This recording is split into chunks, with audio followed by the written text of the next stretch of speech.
অনেকদিন পরে গেমে আসছি, গেমের স্ক্রিনটা অন করেছি, খুব শান্তি লাগতেছে দেখতে।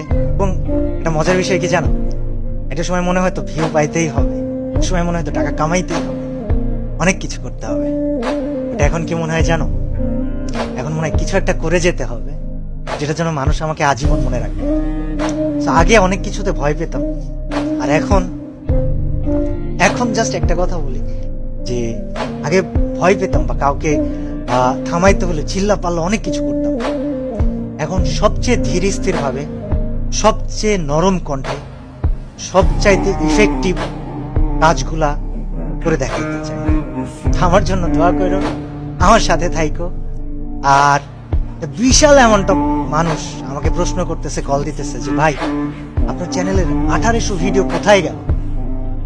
ওয়েল, কোথায় গেল কি হলো তোমাদেরকে বলবো না, তবে বিষয় হচ্ছে যে একটা পরিকল্পনা ছিল, আছে। আমার জন্য দোয়া করো যেন আমি পরিকল্পনাটা বাস্তবায়ন করতে পারি, এবং তোমরা আমাকে মনে রেখো আজীবন। আমি তোমাদেরকে আসলে অনেক ভালোবাসি, কিন্তু তোমাদের থেকে বেশি ভালোবাসি আমি আল্লাহকে। আমার পরিকল্পনাটা অবশ্যই থাকবে, তবে আছি আমি কিছুদিন তোমাদের জন্য সাথে থেকো।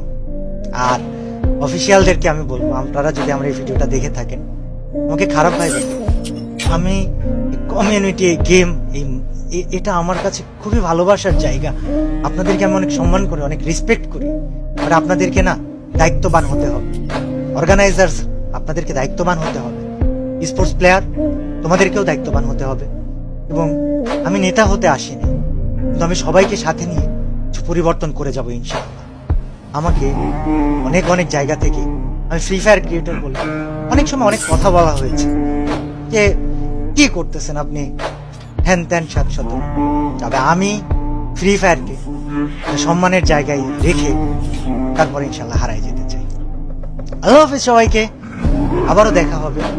এবং নিয়মিত ভিডিও দিতে পারি, বা কিছুদিন পর পরও দিতে পারি, আবার নাও দিতে পারি, কিন্তু তোমরা আমার ভিডিও পেলে সবার কাছে পৌঁছে দিও। যে কয়দিন আছি কিছু একটা চেঞ্জ করে যাই।